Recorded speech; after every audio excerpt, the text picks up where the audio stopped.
baş i. İkinci baş i. O'tira i. İkinci o'tira i.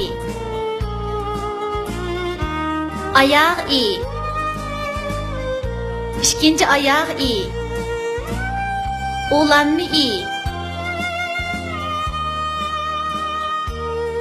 Yalğız i.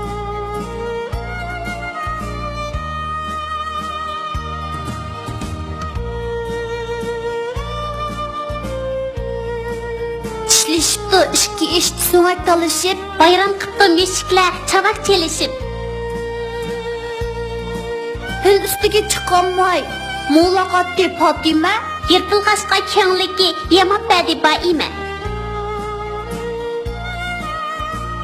Hadam tikkici, akam yazgıcı, singlim oyuncu, men okuğucu.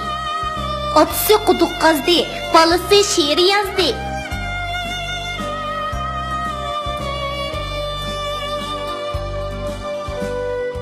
it, te, it, it.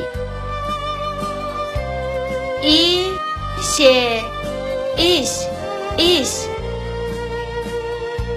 İ, ga, şi'ni qo'shsak, ishi bo'ladi. İ, şe, işi, ishi.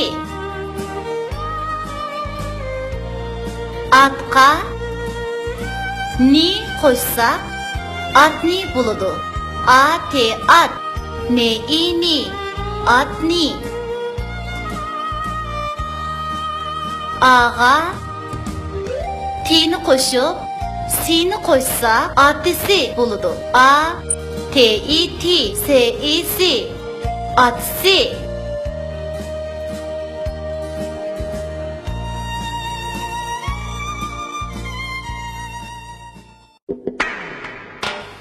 Tepişma.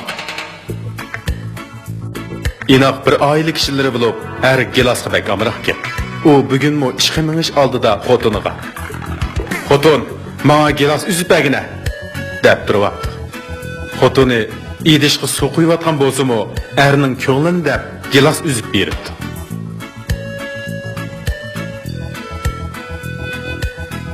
Er gilasni elib yo'lda yigach zavodga beribdikan, ishqa kechikib qoldi va boshlig'idan tanqid anglabdi. Er ishlab etib, ish pushqida o'ylang'ach bir tepishmoq tuzibdi. U uyga kelganda beliqi tepishmoqni xotiniga aytib beribdi. Ittiba mushukli yo'q.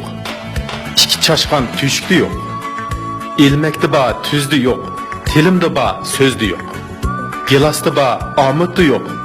Mejitda ba mamudda yo'q. Xotini bu tepishmoqni topolmay bolasidan so'rabdi. Balımı tapamabdı. Qiziqarlıq bo'g'ini keyin ermo uning javobini unutib qilib, hozirgacha ishga bormay o'ylanayotgan etmish. Kichik do'st, siz uningga yordamlashib javobini tepishib bera olamsiz.